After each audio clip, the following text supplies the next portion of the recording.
Vocês que sabem que a aula sobre isso, eu estudado o tema, não tenho praticado. Vocês têm praticado. Não tenho praticado também. Olá, bom dia. Vamos começar?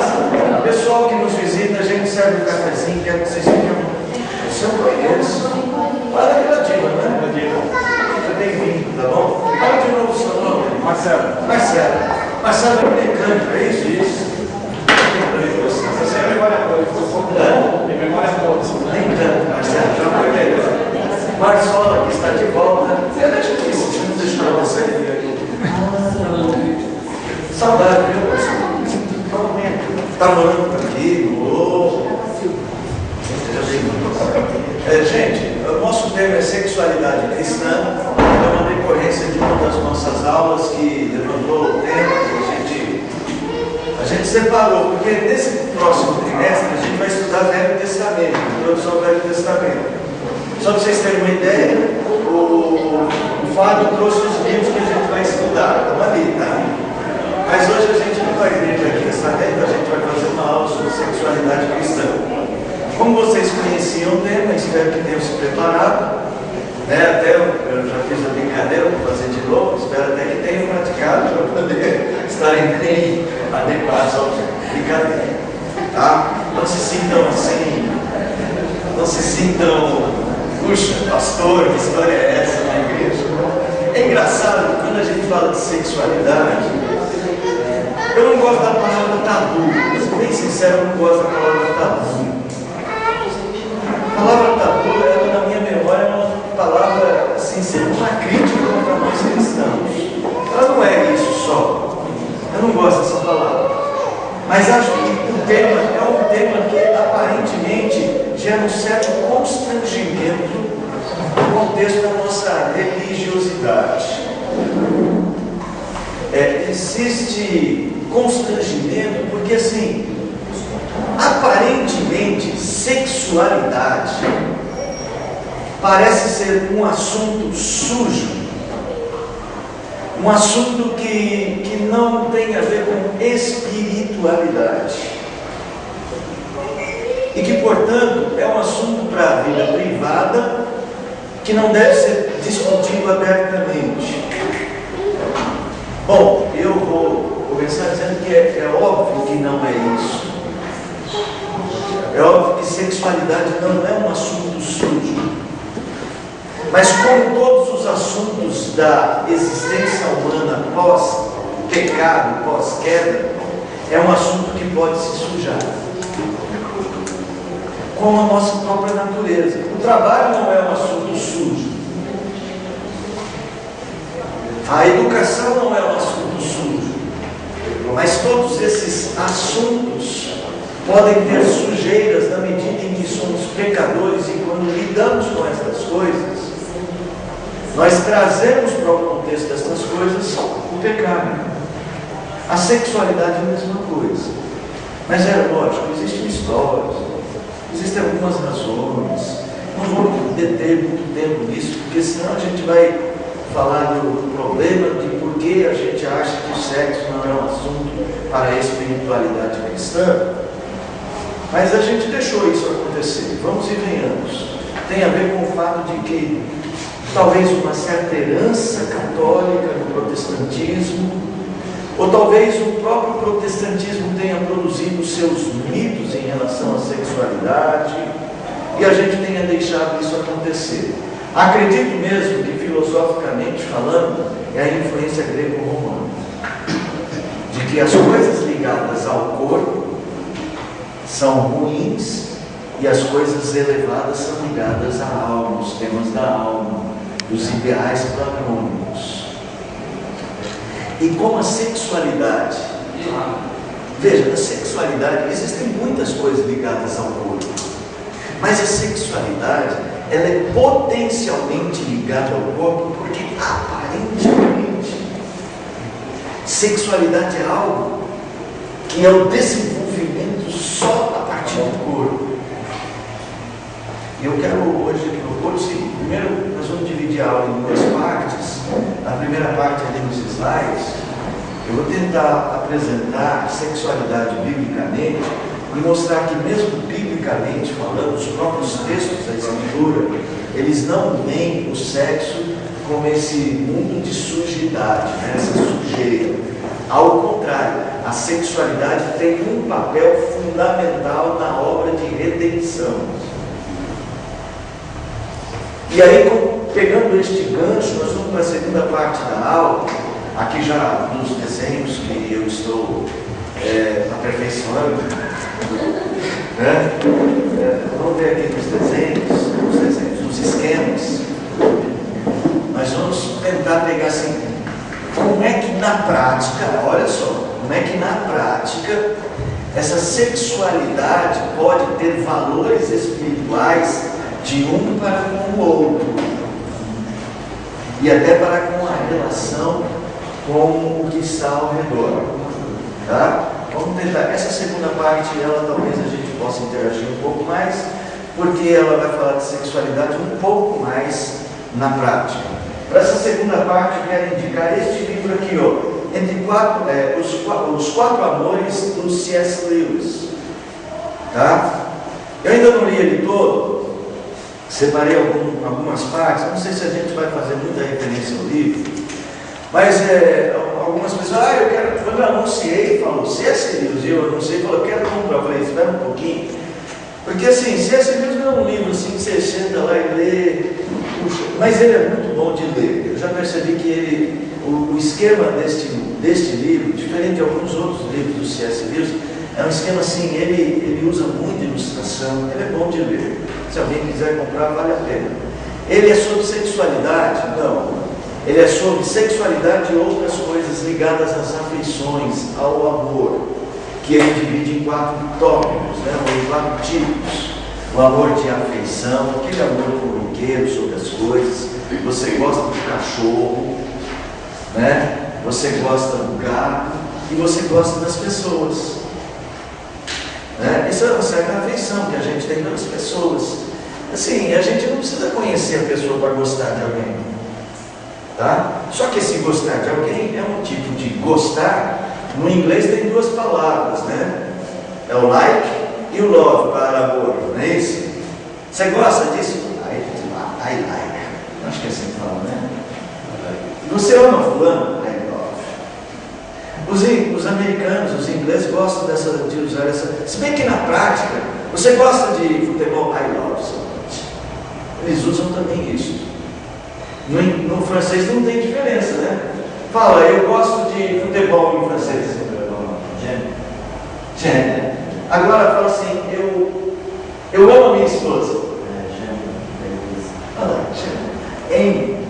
Né? Então assim, no francês você usa a mesma palavra para as 2 coisas. Idem.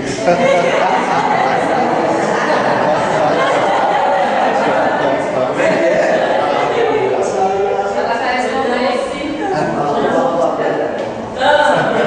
Efeito subliminar.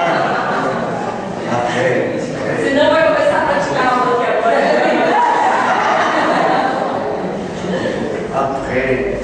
Deixa para depois. Né? Assim, a gente precisa definir, entender todo esse conjunto. Talvez esse livro vai ajudar você.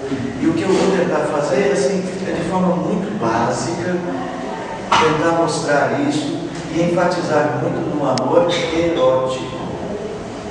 O amor erótico. Só a palavra erótico já causa calafrios em mim. O quê? Erotismo na igreja? Né? E vocês vão ver que o amor erótico tem um papel fundamental na estabilidade redencional do casal. Tá bom? Então deixa de introdução e vamos ao que interessa. Prática. Sexualidade cristã como elemento criacional. Isaac, apaga lá para ficar mais visível, por gentileza. Lê para mim, Bia. O Senhor os abençoou e disse: sede fecundos. A sexualidade humana é o resultado ativo da obra divina, uma bênção que precisava dar ao homem todos os elementos para o desenvolvimento do seu potencial para a tarefa de expansão da vida, referente para toda a terra. Abre a sua Bíblia lá em Gênesis capítulo 1. Vamos lá. Gênesis capítulo 1. Gente, às vezes a gente não liga certas coisas, a gente não faz certas ligações, mas de vez em quando a gente precisa fazer essas ligações, para a gente aprender mais com a Bíblia. Então, Gênesis capítulo 1, nós estamos falando da criação perfeita de Deus, tudo era muito bom, e quando Deus criou o homem, fez o homem à sua imagem e semelhança, versículo de número 26, e deu a ele a tarefa de ter domínio sobre todas as coisas. Certo? Certo, Gabriel? Sim. Muito bem. Parte do domínio que o homem teria sobre todas as coisas, já foi a nossa primeira aula, implicava na ideia de espalhar a bênção do jardim para toda a terra. Lembra que Deus criou uma região chamada Éden, colocou no centro do Éden um jardim e disse para o homem: espalhai, enchei a terra. Quando Deus disse isso, Deus não ia só encher a terra de gente igual a Adão e Eva.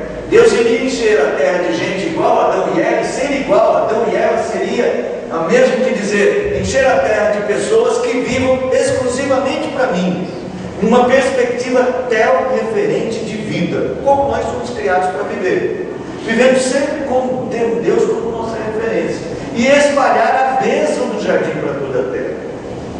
Que o jardim era perfeito, o jardim era o paraíso, Adão e Eva no paraíso, tem até música, tá? Só que aí no verso de número 27, criou Deus, pois, o homem, a sua imagem, a imagem de Deus o criou, homem e mulher. E quando Deus faz essa distinção, nossa primeira aula, vou voltar a ela, quando Deus faz a distinção, sacar e nacar, a ideia macho e fêmea, há uma distinção que tem a ver com sexualidade. Então, quando Deus cria todas as coisas e cria o homem à sua imagem e semelhança, Ele coloca o elemento da sexualidade dentro do contexto daquilo que está acontecendo, dentro do contexto do que era espalhar a bênção para o jardim. Está o fato de que Deus criou o homem macho, Deus criou o ser humano macho e fêmea, né? Porque não dá para dizer, Deus criou o homem macho, é lógico.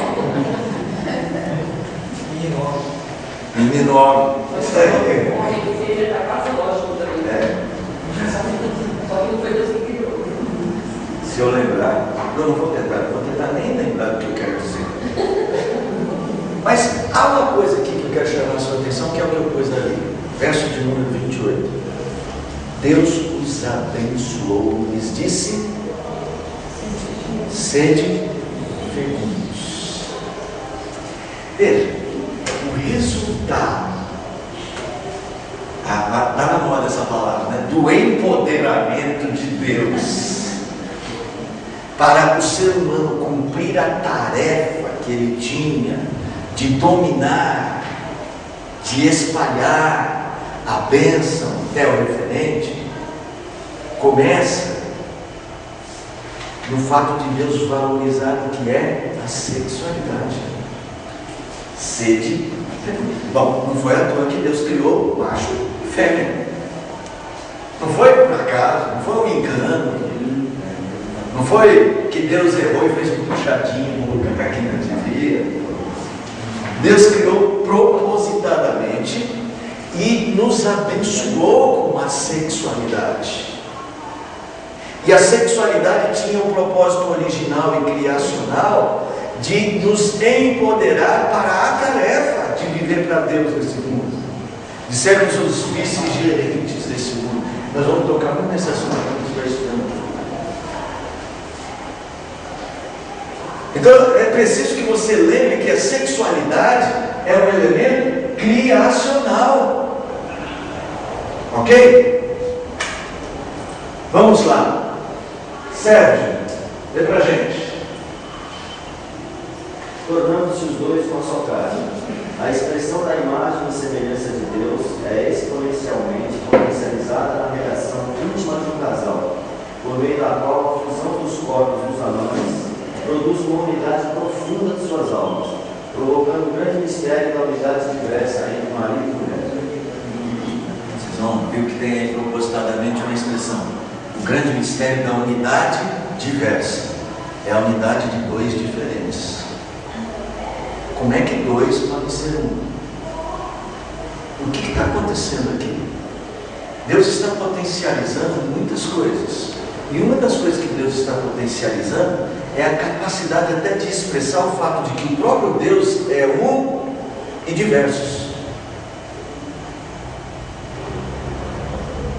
Sabe, o fato de Deus colocar sobre nós a imagem e semelhança é representado no que nós somos como criaturas de Deus, em toda a nossa estrutura. A nossa estrutura como um todo aponta para Deus. Na criação, em toda a criação, inclusive no mundo dos anjos e dos homens, em todas essas coisas que Deus criou, apenas a criatura humana seria capaz de ser o espelho do seu Criador como imagem e semelhança. Os anjos podem ter coisas que de alguma maneira apontam para Deus. O C.S. Lewis, mesmo nesse livro, o C.S. Lewis vai falar isso, né? Mesmo nesse livro, o C.S. Lewis vai falar, na opinião do C.S. Lewis, vai dizer assim, que todas as coisas criadas de alguma maneira possuem um senso de semelhança com Deus. Ele parte do princípio de que se nós olhamos para a criação e somos capazes de ver a glória de Deus na criação, como os Salmos diz e como Romanos afirma, talvez exista alguma coisa da semelhança de Deus em tudo que foi criado. Mas o ser humano é potencializado nisso. O ser humano consegue refletir Deus em elementos que outros seres não podem. Por exemplo, o mar. O mar é lindo. Quais são os elementos do mar que talvez falem de Deus para nós? Talvez tenham muitos. A grandeza é um deles, certo? Mas o mar não pode falar do amor de Deus como o jeito do homem tratar o seu semelhante. Talvez o mar possa falar do amor de Deus quando relacionado com as outras criaturas. O amor de Deus pelos peixes. Ainda bem que existe o mar, porque aí os peixes têm onde viver. Mas o ser humano, ele não só fala do amor de Deus assim, pelo que o resultado da vida dele produz nos outros, mas pelo que ele sente. E quando nós somos uma só carne como o outro, nós sentimos coisas diferentes do que sentimos no restante da vida. E isso não tem a ver só com o corpo. Por isso é uma unidade de alma. A fusão dos corpos produz uma unidade profunda de suas almas. Quando eu falar de amor erótico, eu vou falar desse amor das almas. O que a sexualidade produz entre o marido e a mulher é mais do que só uma unidade corpórea. Através do corpo da esposa, você sente a alma dela.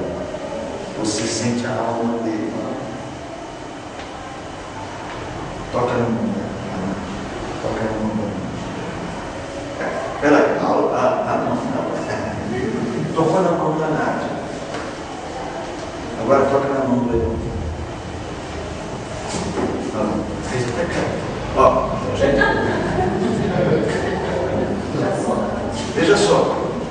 O toque da mão da pessoa amada é diferente do toque da mão de qualquer pessoa. Especialmente quando este toque na mão está envolto numa atmosfera do amor erótico.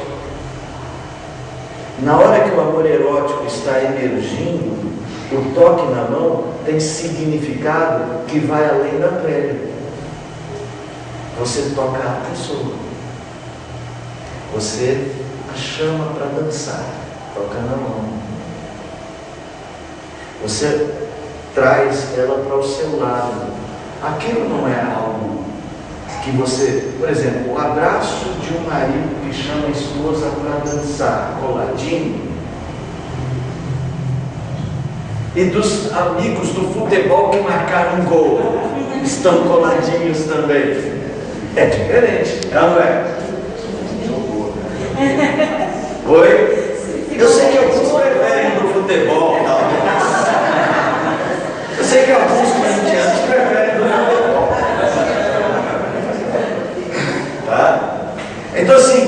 A sexualidade, quando ela foi trazida para a nossa realidade na criação, ela envolvia essa unidade. E essa unidade, só para ter uma ideia, olha só o que Adão diz. Não, o que Adão diz não, como que Adão reage diante da presença de Eva. Vai lá, Ivane, lê para a gente. Estavam luz e não se envergonharam. A expressão mais perfeita do amor para com o outro e a unidade sã dos relacionamentos é apresentada no contexto do desenvolvimento de uma sexualidade limpa, sem desvalorizações do outro ou de si. A sexualidade era limpa.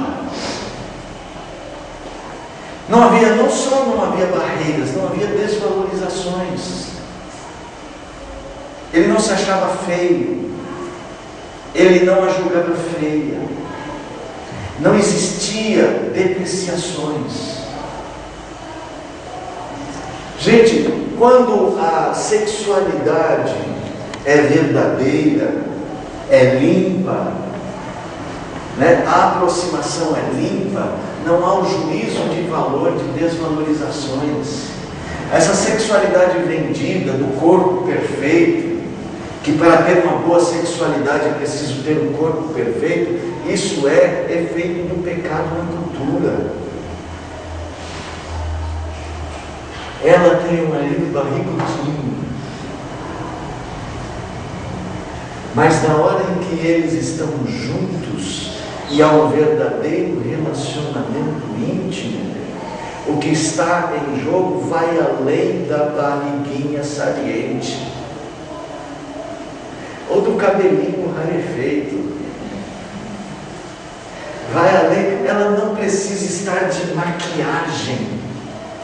Até ao contrário, muitas vezes é melhor que o rosto esteja limpo. Porque a sexualidade não é uma aproximação de corpos. A sexualidade limpa é a aproximação de almas.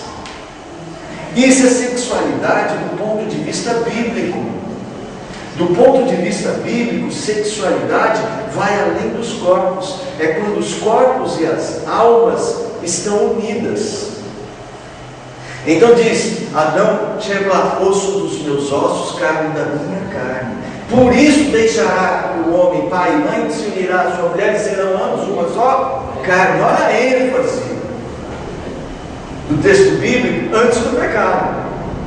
E aí eles estão um de frente para o outro e eles não se envergonham. Porque os valores que estão em jogo não tem a ver com externalidade, mas com interioridades. Então não há depreciações.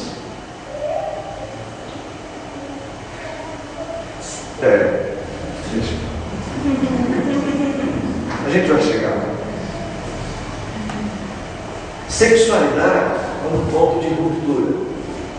Então nessa descrição de Gênesis, a importância de Gênesis, capítulo 1, 2 e 3 para toda a vida, né? Então não esqueça, toda semana tem que ler Gênesis 1, 2 e 3 o tempo todo. Então vamos lá. Aí eles vão e comem o fruto. Eva dá o fruto para o marido. Ele come. A primeira coisa que acontece como reação, lógico, existem outras coisas acontecendo já. O coração dela já deixou de ser teu referente, o dele também. Eles comeram o fruto e definiram a realidade sem Deus. Mas o autor, Moisés, ele vai dizer assim, olha, a primeira reação prática do que vai acontecer foi o que aconteceu aqui. Sabe, lê pra gente lá um pouco disso tudo.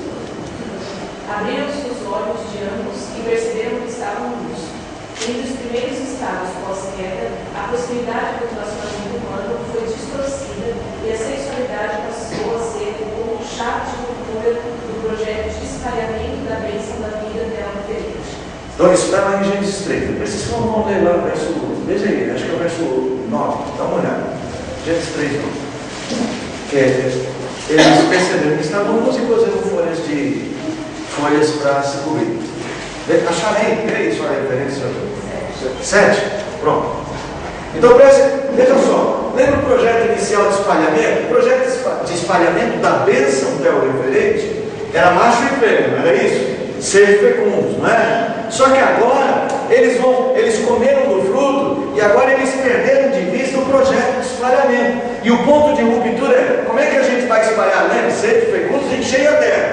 Agora eles olham um para o outro e não tem mais proximidade. O ponto de ruptura do espalhamento da bênção, de cumprir o projeto de Deus, eles agora não são mais próximos. Aí eles se esconderam um do outro.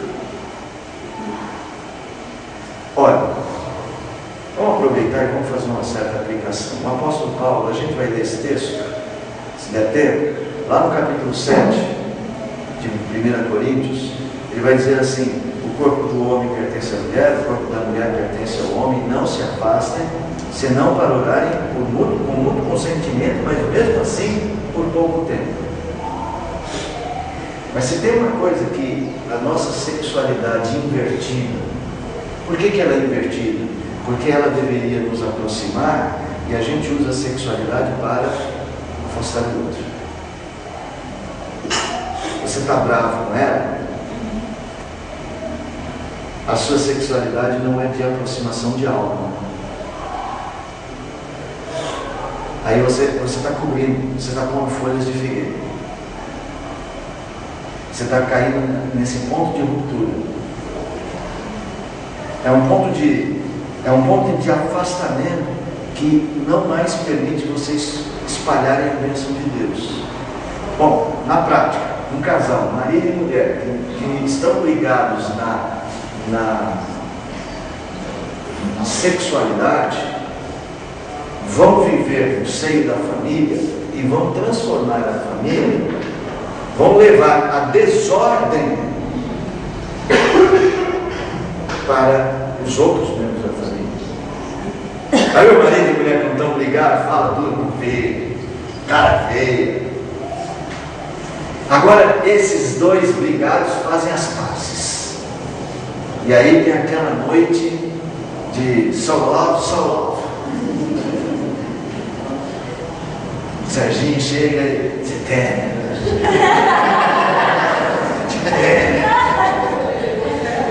Lá atrás, te temo sim. Vocês ajudam, né? Por isso ele como era legal para o francês. Então vai. Aí eles fazem as pazes. No outro dia eles vão para o seio da família. É diferente. Ou não? Tem um filme bem interessante. Aquele filme que o Tony Ramos troca de sexo com a Glória Pires. E que aí eles dão brincada, aquela coisa. De repente eles fazem as pazes, acordam no outro dia tomando um café. Nem ninguém faz isso. Até a filha fica assim. Está acontecendo. Mas é verdade, né? Porque veja, lembra que eu estou falando do papel redencional da sexualidade. A gente não dá valor a isso, mas quando existe a ruptura, existe uma ruptura redencional. Bom, ainda aqui não é redencional, porque agora está acontecendo a queda. A queda aconteceu, então aquela harmonia da criação foi rompida. O primeiro sinal desse rompimento é o rompimento de marido e mulher. Daí que ele vai acusar ela de ser a culpada, né? A mulher que não obedece. Eu acho que ela deveria dizer alguma coisa sobre Adão, mas ela muito calma, põe a culpa na serpente. Ela devia no fundo dar uma coisa, mas esse bobão não vai me ajudar.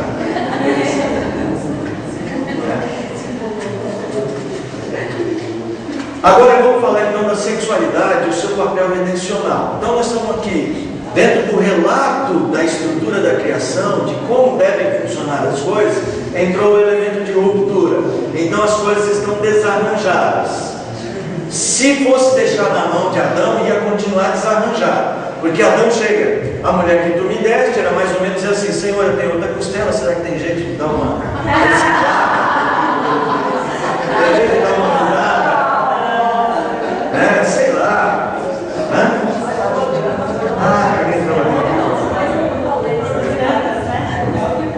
Vou tentar.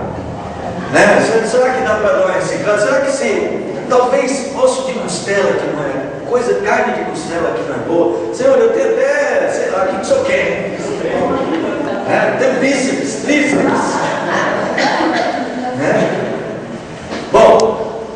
Se fosse deixar por Adão, não teria redenção. Mas quando a gente vê Deus propondo redenção, Gênesis 3,15, o famoso descendente que vai nascer, você vai ver Deus usando a sexualidade. Ele está agora instrumentalizando a sexualidade, propondo a sexualidade como ferramenta de redenção. Nada, entendeu? Estou pondo vocês para ler, vocês estão mais próximos. Não sei se porque eu tenho aquela crise de não enxergar a distância, acho que todo mundo não enxerga. Tá? Vai lá. Deu o homem o nome de Eva, só o Eva, ser humano, Gênesis 3:20. Gênesis 3:15 é o anúncio da restauração do projeto dos paramentos da bênção que é o origem para a criação. Esta restauração foi proposta por meio da instrumentalização da sexualidade do meio de Cristo. É lógico que se vai nascer um descendente, gente, para nascer um descendente, não adianta Adão e Eva sentarem um ao lado do outro, ficarem torcendo, nem descendente, orando. Senhor, manda o descendente, Senhor, manda o descendente. Né? Deus instrumentalizou a sexualidade como o canal, ou o meio, ou o caminho para a obra redencional. Adão entendeu isso de uma maneira tão completa que lá em Gênesis 3,15 ele olha para Eva não é mais a mulher que tu me deste. Ele olha para a mulher, ele olha e diz, Havá, vida. Aí eu fui fazer uma palestra, não essa, uma outra palestra, mas que usa esse texto aí, e eu cheguei para o grupo e falei assim, como é que será que ele chamou Eva de Havá? Eu acho que ele olhou assim, Havá. Rapaz, esse Havá pegou, que todo mundo, não era nem encontro de casais, um ficava para o outro e falava assim, Havá. E as moças, Havá embora.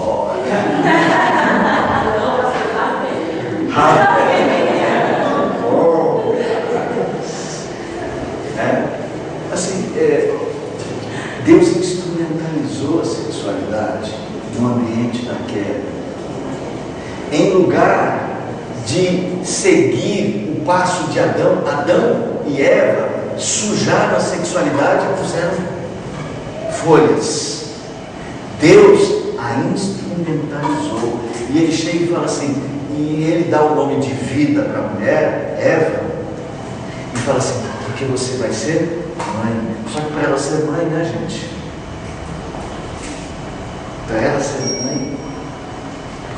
Veja, e aí não é que Deus está instrumentalizando a sexualidade apenas com um ponto de procriação. A gente não pode ser reducionista.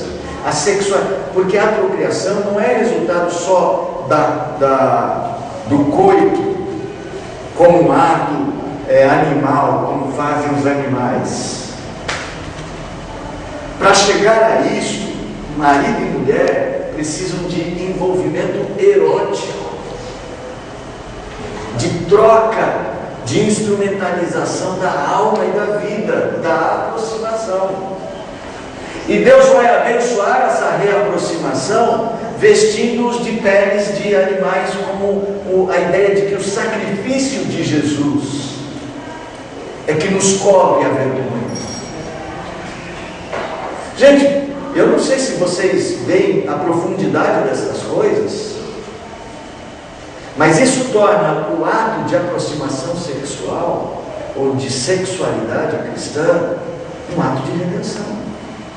E ele é na prática, como eu já dei aqui o exemplo do casal que se refaz na vida, na reaproximação sexual e torna o lar um lugar mais fácil de se viver para todo mundo. Os filhos agradecem. Quando mamãe e papai estão bem na vida íntima, filhos são criados de uma maneira mais equilibrada e aprendem o equilíbrio do amor. Casais que têm dificuldades nessa área têm dificuldades sérias para lidar com a criação de filhos. Bom, esse é outro assunto. Lá em Gênesis 24:51, nós temos a história do Abraão mandando buscar uma esposa para o Isaac. Vai lá no Rio Grande do Norte, Abraão anda lá no Rio Grande do Norte, com mais novos, buscar a Selminha. Chega lá, Eleazar, com chapeuzinho de couro, vai lá em Corrais Novos, na beira da represa. Como é que é o nome da represa lá? Aquela represa bonita que eu fui lá. Dourado. Como? Dourado. Dourado? Que não é bem Corrais Novos, é ali numa cidadezinha lá. Chega lá na beira da represa e fala assim, oxe, não, lá não fala oxe, ele fala. Fala também? Só aqui. Vem buscar a mulher pro meu senhor. E essa moça formosa é filha de quem? Eu sou filha de Labão. Não, de Labão não, gente. É de Labão, não lembro o nome dele. Aí vai buscar a mulher já perdi até, pro Isaac. E acha a Selma. Ei, mulher. Tu é presente de Deus. Mas vendo que esse versículo 51 fala, alguém lê aí na Bíblia o versículo 51. Eu acho tão interessante essa fala, eu até a descrevi ali, né? Leia para mim, 24:51. Eis Rebeca na tua presença, toma-a e vai-te. Seja ela a mulher do filho do teu Senhor, segundo a palavra do Senhor. Quando ele entrega a filha para ser mulher de alguém, ele entrega a filha sabendo que aquele casamento era segundo a palavra do Senhor. Ele sabia que o que ela desenvolveria depois vinha de Deus. Interessante isso. Eu sou pai de menino, um dia eu vou ter que dizer isso para alguém. Seja ela tua mulher, segundo a palavra do Senhor. Vou marcar isso para dizer no dia lá para ele.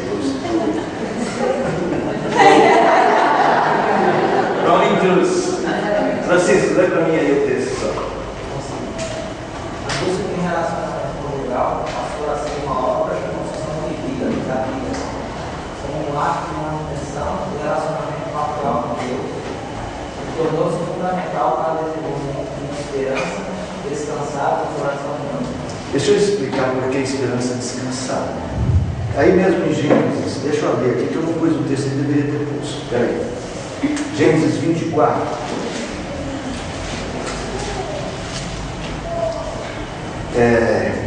Olha só. Abraão precisa dar ao seu filho uma mulher. Ele não vai pegar a primeira esquina. Ele manda procurar. E encontra alguém que é segundo a palavra do Senhor. Traz para o seu filho. Mas esse não é um filho qualquer. Ele é o filho da promessa. Ele é o filho do pacto. Abraão não está só cuidando de Isaac. Abraão está cuidando do relacionamento pactual com Deus. O relacionamento pactual com Deus tinha a ver com a mulher com quem Isaac iria casar. Aí traz a Rebeca, Selminha, a Rebeca para Isaac. E olha Isaac, versículo 67. Ei Isaac, aqui é bom, hein Isaac? Isaac conduziu a tenda de Sara, mãe dele, tomou a Rebeca. E a mãe, que sogra legal, né? Usa a minha tenda lá. Né? Sara já tinha morrido. Tá, é isso. Aqui o texto vai ajudar. E tomou a Rebeca e essa lhe foi por mulher. Eita! Ele a amou. Assim foi Isaac consolado depois da morte de sua mãe. Tem gente que faz uma relação platônica que o amor dele pela mãe, transferido agora para uma mulher, mas isso aqui é uma expressão pactual, gente. Pensa bem, Isaac é o único filho de Abraão, filho da promessa.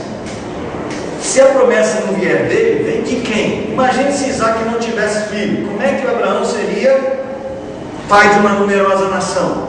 Então, quando Sara morreu, tanto a consciência de Abraão quanto a consciência de Isaac, assim, e agora como é que fica a promessa se Isaac não der certo, né? Se Isaac não encontrasse alguém, a mulher certa, não tem mais Sara para produzir filho para Abraão. A ideia de continuidade da aliança era necessária, a ideia de continuidade da aliança era necessária o casamento de Isaac. E não podia ser de qualquer um. Tinha que ser a mulher, segundo a palavra do Senhor. Por isso que a gente diz que a gente tem que casar no Senhor. Porque o nosso casamento é resultado da vontade do Senhor. Isso quando o nosso casamento está inserido numa relação pactual de redenção, de restauração, de expansão da bênção. Lembra que eu estou falando muito da expansão da bênção até o referente, não é isso? Lembra qual foi a promessa que Deus fez para Abraão quando tirou ele de lá da terra dos seus pais? Em ti serão benditas todas as famílias da terra. É através dessa nação que vem de você que eu vou espalhar a bênção. E a gente sabe como é que é a história. Bom, sexualidade e espiritualidade. Vamos fazer um salto, porque então vocês viram até aqui, o sexo era algo da criação, uma potencialização para o cumprimento da obra de espalhar a bênção, da obra del referente. Depois entrou o elemento de ruptura, o pecado. Deus corrigiu a ruptura, instrumentalizando a sexualidade, ok? E dando à sexualidade o caráter de ser ferramenta redencional. No Novo Testamento, você vai perceber que, bom, Jesus Cristo já veio, o descendente já nasceu. Qual passou a ser o papel da sexualidade, já que o descendente havia nascido? Como é que ela continua sendo obra de redenção? É porque a sexualidade está intimamente ligada à nossa relação com Deus. Vai lá em 1 de Pedro, capítulo 3, alguém lê para mim, verso de número 7. Maridos, vós igualmente vivei a vida comum do lar, com discernimento, tendo consideração para com a vossa mulher como parte mais frágil. Tratai-a com dignidade, porque sois juntamente herdeiros na mesma graça e vida, para que não se interrompam as vossas orações. Obrigado. Com açúcar.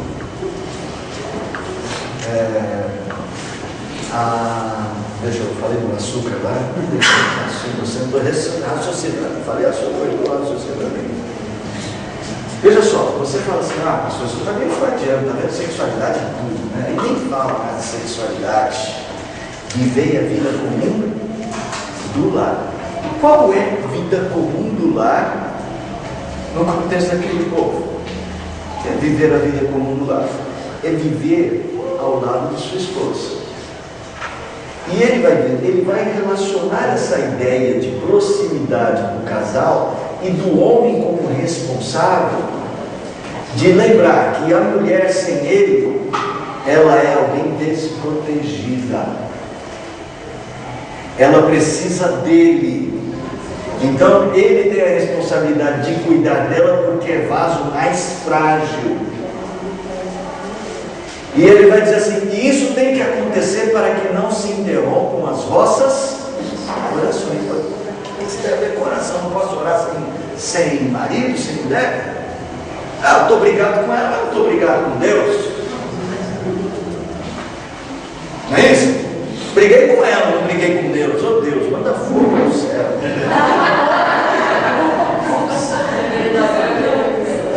Senhor, prova, Senhor.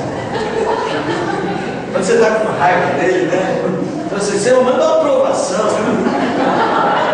Ou então quando ele está engraçadinho, querendo alguma coisa, Senhor, faz alguma coisa acontecer. Uma batida de carro, quem sabe.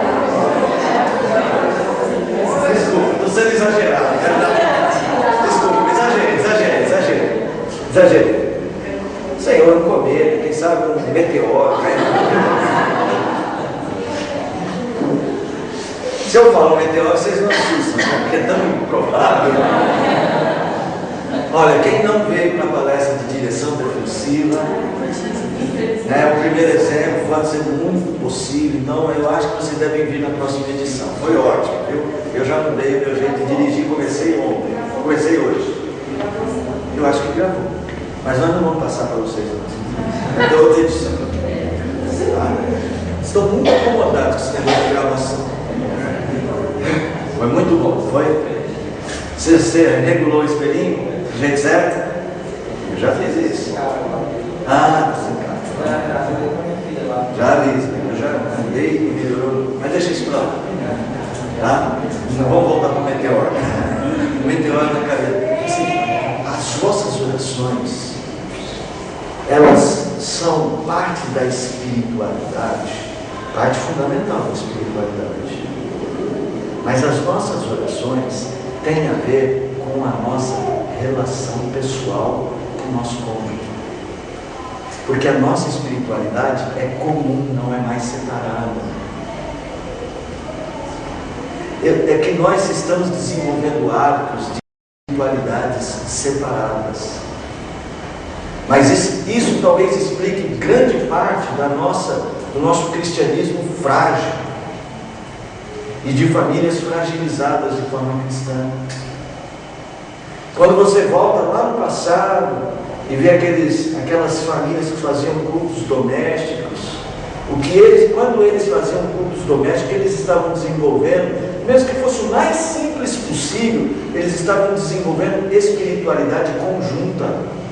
O mais simples culto doméstico, do homem mais inculto, da mulher que não sabia ler, que a única coisa que ela sabia repetir era o Salmo 23, mas reunia os filhos e reunia o marido, e eles estavam juntos, estavam desenvolvendo espiritualidade conjunta. Isso é uma ferramenta redencional. E lembra, quando a sexualidade é instrumentalizada para nos potencializar redencionalmente, ela favorece esse ambiente de vida espiritual. Por que a Bíblia é tão enfática sobre a ideia de jugo desigual? Porque é muito difícil. Embora, nós podemos até ler esse texto, a Bíblia diga assim: se uma mulher crente é casada com um marido incrédulo, o marido incrédulo é santificado na vida da mulher crente. Ainda assim, há algum nível de bênção, do espalhar da bênção, referente, até no relacionamento desse tipo. Tal a força, né, do potencial dessa aproximação homem e mulher. Mas vamos lá, 1 Coríntios capítulo 7, versos de 1 a 5, alguém lê para mim. E antes da gente passar, Gil, consegue ler ali isso? Para que se não interrompam as orações.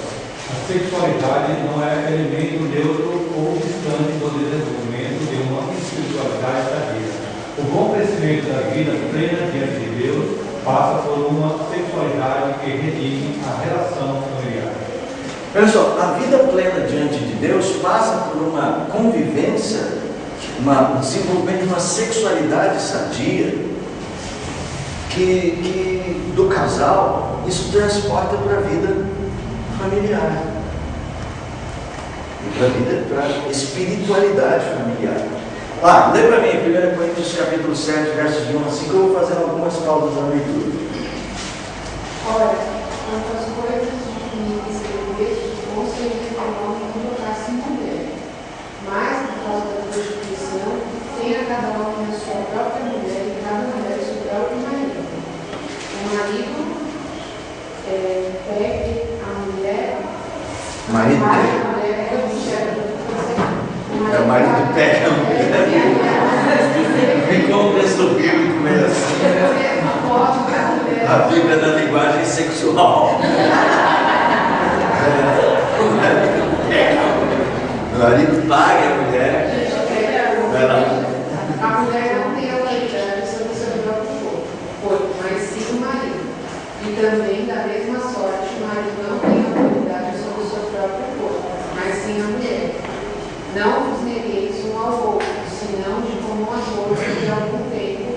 fim de nos aplicarmos à oração e depois nos ajuntarmos outra vez, para que Satanás não nos tente pela vossa incontinência. De Cristo, porém, como concessão, não por mandamento.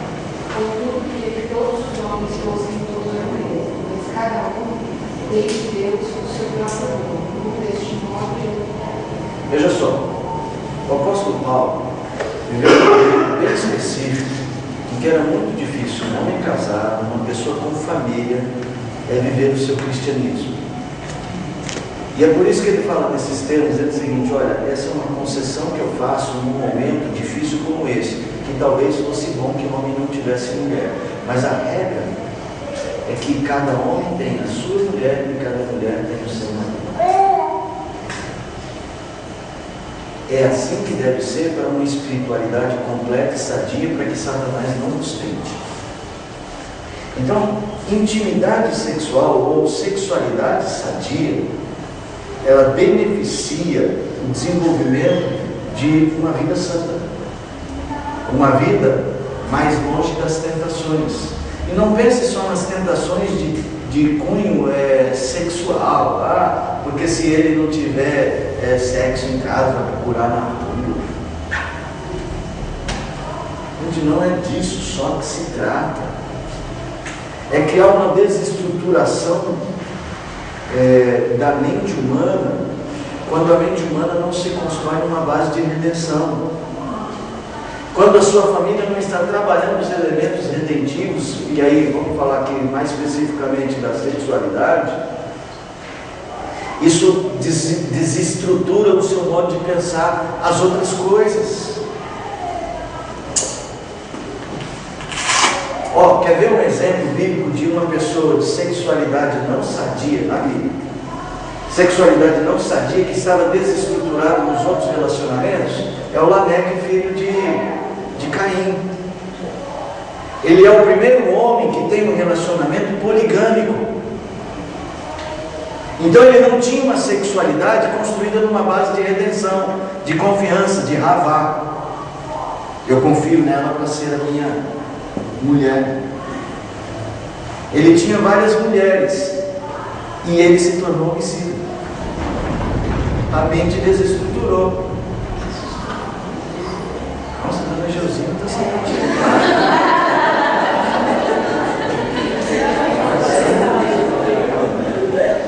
Engraçado, hein? Alguém vê se tem um anjo tocando trombeta lá? Se tiver um anjo tocando trombeta, a gente tchau.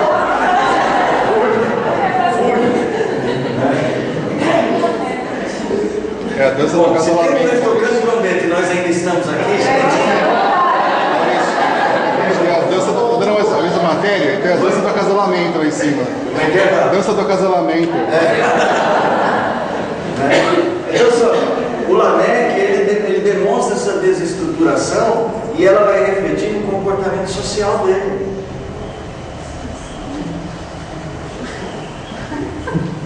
Ela, não sei, os diabos estão ali, ó. Se eles estão ali sossegados, aqui está tudo certo. Tá? Irmãos, a sexualidade sadia redime a relação familiar.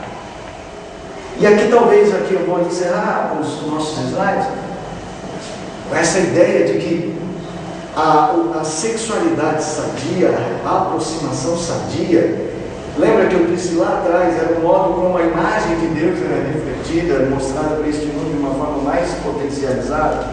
Olha o que Paulo fala sobre a sexualidade sadia e a representação do amor de Cristo da igreja.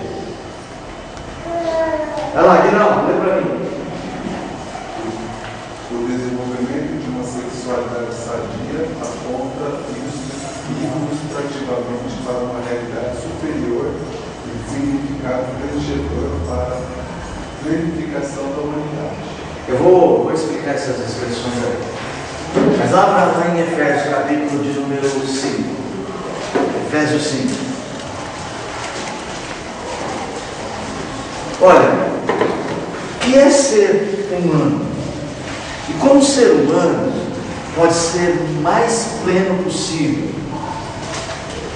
Ele ser mais próximo da imagem de Deus. O pecado não causa uma espécie de desfiguração da imagem.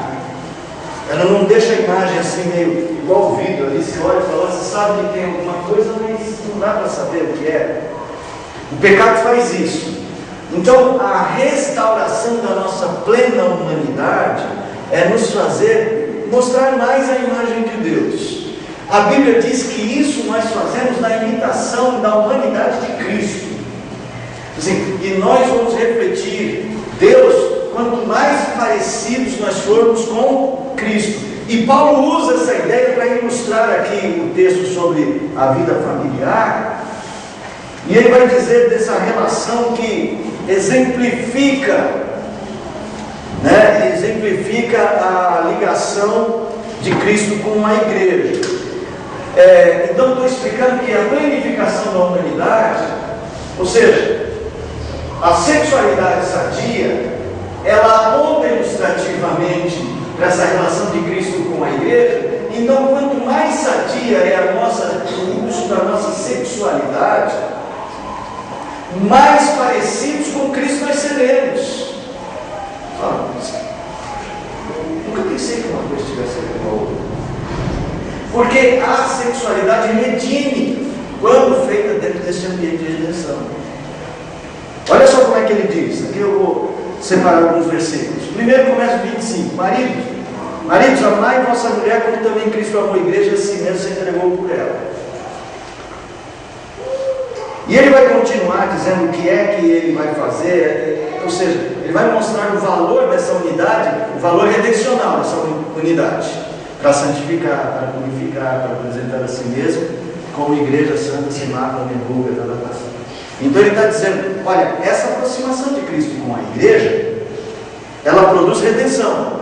Só que ele disse antes, marido, do jeito de Cristo, faça com a esposa.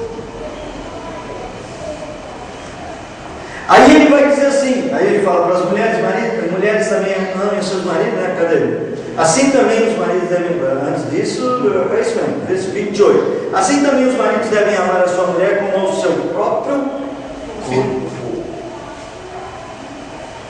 Então agora ele não só vai falar isso em termos idealistas, meio platônicos, amar a mulher, mas ele vai dizer que este amor à mulher não tem a ver só com aquele amor, ai, como ela é legal, ela é minha deusa.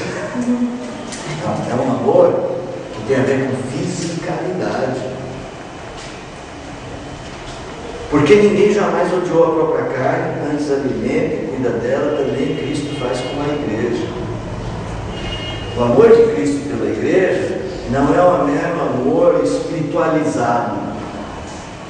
Ele é real, ele é prático. E ele vai aplicar o contexto da criação. Verso de número 31. Ele vai dizer, vocês estão vendo tudo isso que eu estou dizendo, de como Cristo é com a igreja, como o marido deve cuidar da mulher? É por isso que o homem tem que deixar pai e mãe e se unir à sua mulher.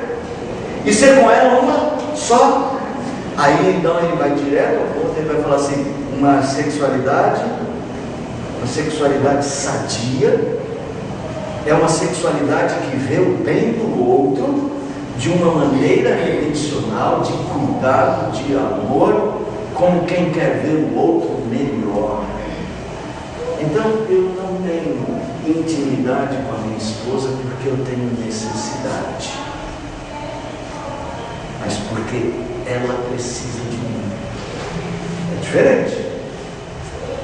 Eu não me entrego a ele porque eu quero satisfazer a necessidade dele, olhando desse ponto de vista que está tão comum, ou até mesmo porque eu tenho necessidade, mas porque ele precisa de mim, para desenvolver equilibradamente o ser humano que ele é, que ela é. Isso preenche significado, gente.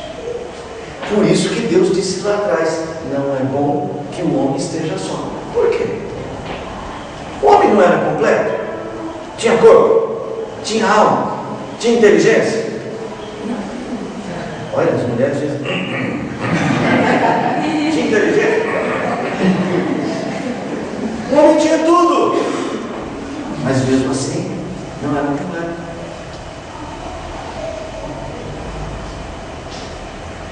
Então aqui Paulo vai dizer assim: desenvolvam sexualidade sadia como ilustração de vida espiritual plena. Isso é preenchimento de significado. Adão entendeu o significado de quem ele era e do para que ele servia quando ele viu a mulher diante dele. Agora sim, entendi. Agora entendi quem eu sou.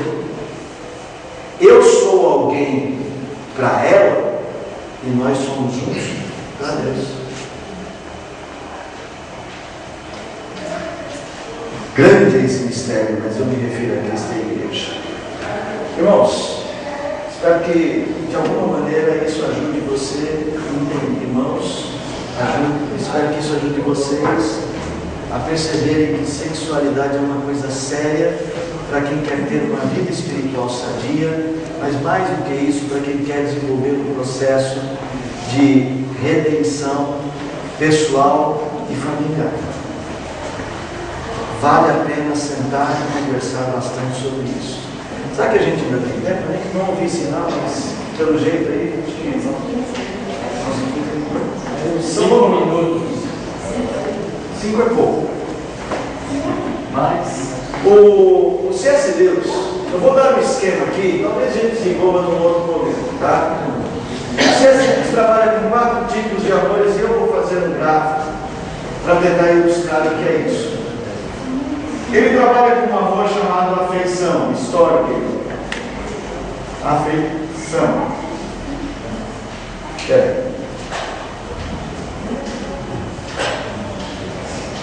Ele trabalha com esse tipo de amor.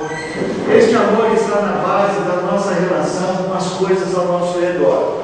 Lembra que eu disse que nós temos um projeto de cuidar, né? Eu disse na Bíblia, diz, né? Projeto de cuidar do mundo, projeto de cuidar do jardim, de espalhar a bênção. Este amor aqui é muito importante para isso, porque é isso que nos faz entender e cuidar das coisas, entender o papel das coisas, entender a importância delas, a importância da laranjeira e a importância da bananeira, a importância do gato e do leão, a importância do peixe e da água, e até, numa certa medida, a importância das próprias pessoas, da sociedade, dos objetos que nós temos. A afeição, então, é um tipo de amor básico que pode nos ajudar muito nos mandatos da criação, especialmente no mandato cultural de cuidar das coisas. Só que a afeição, ela é um relacionamento que não precisa de uma coisa profunda. Eu não preciso me casar com o meu cachorro para gostar dele. Eu não preciso ter intimidade sexual com um animal para poder ter afeição por ele. E nem com nada nesse mundo. Não precisa abraçar a árvore, beijar a árvore, eu te amo, árvore, eu não vivo sem você. Então a afeição ela tem essa natureza. Tá? Depois da afeição, nós temos um filéu, um tipo de amor que é o amor da amizade. Ele prefere a ideia de amizade. Nessa ideia de amizade, é o amor que nos une às pessoas, principalmente, que nos faz companheiros, interessados nos mesmos assuntos.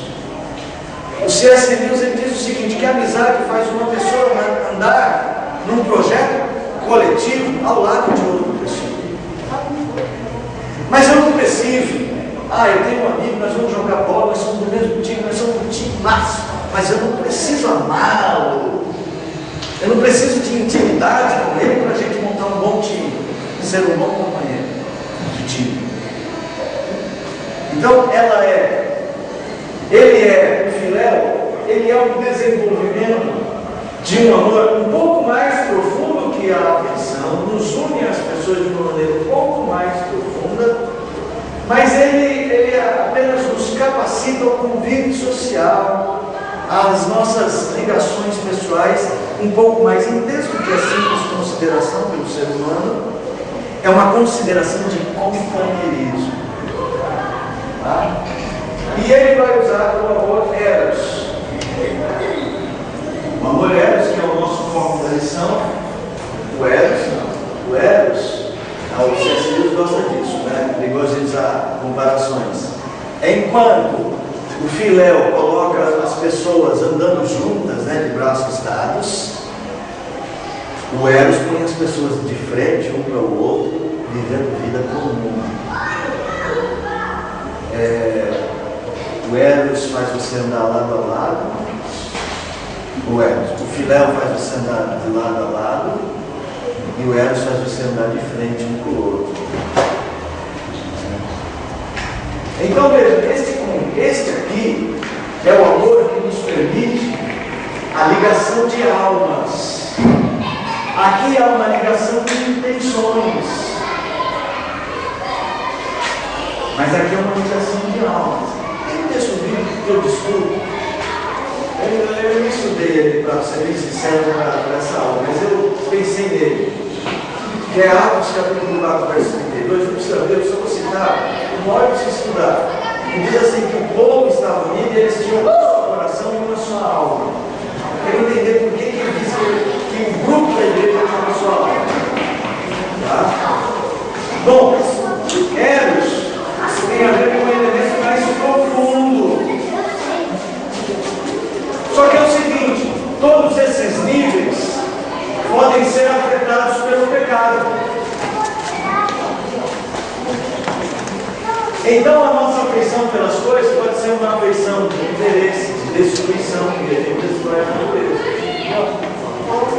O Filéu pode ser de egoísmo. Eu quero um amigo, mas eu quero dominá-lo. Entendeu? Amizade que o outro tenta dominar o amigo. Uma amizade doentia. Ou Eros pode ser afetado pelo pecado de uma maneira que essa relação de alma ela começa a ser comprometida, como por exemplo com pornografia, com elementos que não são propriamente elementos que unem almas, mas que separam almas. Aí é o papel do ágape, ou o C.S. Lewis prefere ler, porque ele usa a palavra caridade, estou vendo na tradução. O ágape é um tipo de amor, é o amor restaurador. O amor ágape, ele atinge as três áreas deste amor, porque este é o amor que provém da redenção. Então ele vai mudando o comportamento desses que eram afetados pelo pecado e vai restaurando cada um deles. Com ágape,